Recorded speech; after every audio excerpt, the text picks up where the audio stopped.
Biar nggak bosan sama konten motor listrik dan sepeda listrik, kali ini gue mau bahas lengkap speaker portable terbaru dari NYK Nemesis, yaitu ODT X70. Ada 9 hal yang gue nggak suka dari speaker ini, tapi sebelum itu jangan lupa kita punya website ridista.com. Di sana ada ratusan produk yang kalian bisa beli atau kalian bisa langsung datang ke toko kita di Mangga Besar atau di Senen Jaya. Oke, kita lanjut bahas kotaknya dulu. Di bagian atas dan bawahnya ini polos. Di bagian depannya nggak ada yang terlalu penting. Di sampingnya ada gambar speakernya. Di samping satunya lagi ini ada daftar fitur dan kompatibel sama apa aja. Di bagian belakangnya ada kartu garansi karena ini pastinya bergaransi resmi 1 tahun dari NYK Nemesis. Di belakangnya ada spesifikasi, kalau kalian mau baca lengkap bisa pause bagian ini. Oke, kita lanjut unboxing speakernya. Ini simple banget.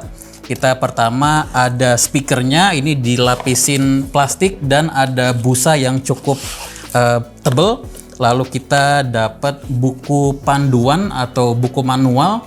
Ini isinya ada fitur, spesifikasi, manual tombol, fungsi tombol, dan cara koneksi. Kita juga dapat kabel buat ngecas speakernya. Ini panjangnya sekitar 50 cm, bahannya biasa aja, polos. Satu ujung USB biasa, satu ujung USB Type-C, dan ini hanya buat ngecas aja, bukan buat data. Oke, sekarang kita bahas speakernya. Speaker ini ada 3 mode, yaitu Bluetooth, radio, dan mode MP3.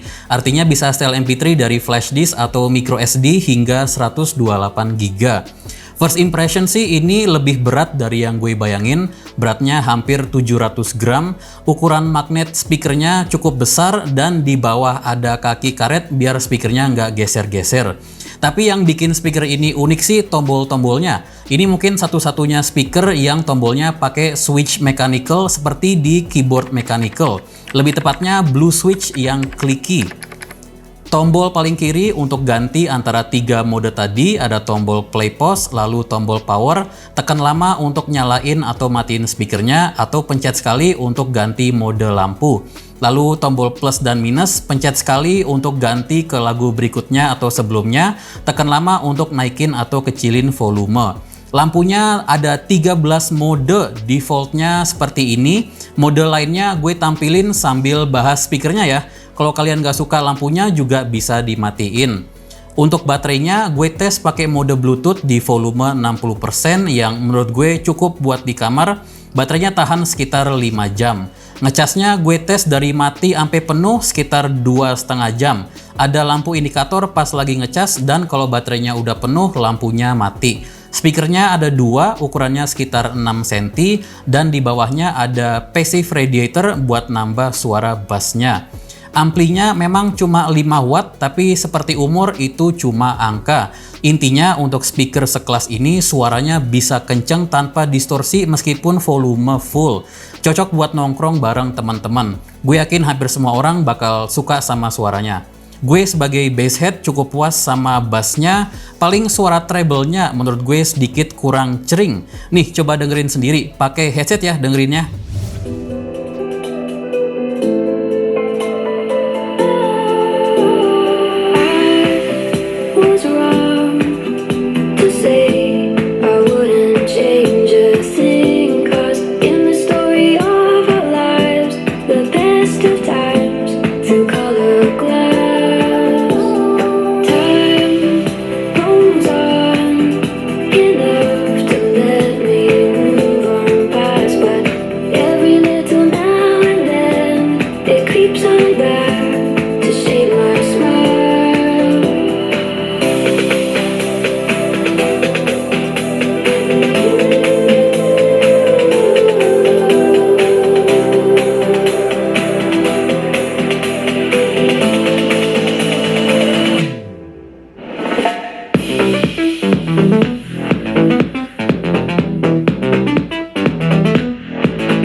Nah, sekarang gue mau bahas 9 hal yang gue kurang suka dari speaker ini.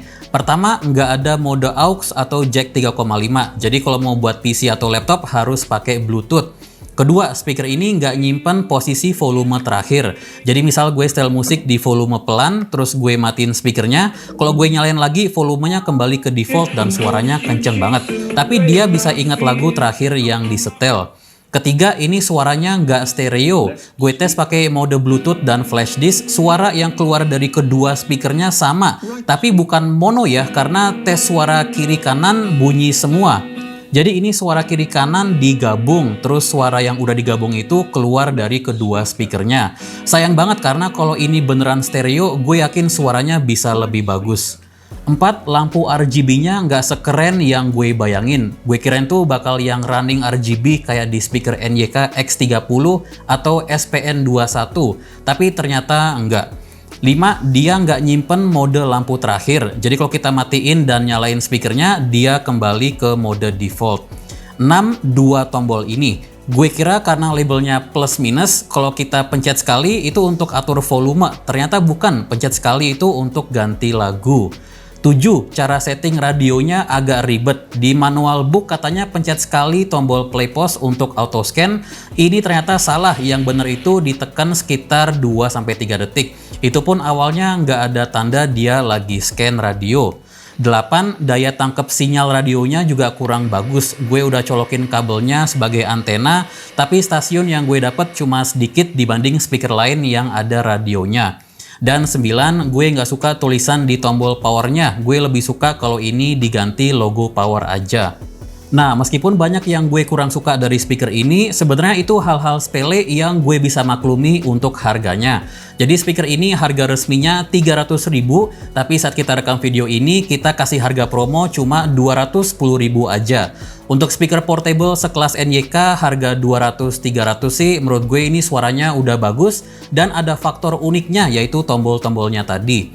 Kalau kalian mau support kita, kalian bisa belanja di Ridista, ada ratusan produk yang kalian bisa beli, linknya gue taruh di deskripsi. Untuk harga paling murah, buka ridista.com atau bisa mampir ke toko kita di Mangga Besar, Taman Sari, Jakarta Barat, atau di Senen Jaya, Jakarta Pusat di depan BCA. Kalau kalian suka konten seperti ini, like videonya, jangan lupa subscribe biar nggak ketinggalan video baru kita. Gue Dimas Setiawan, I'll see you on next video. Bye!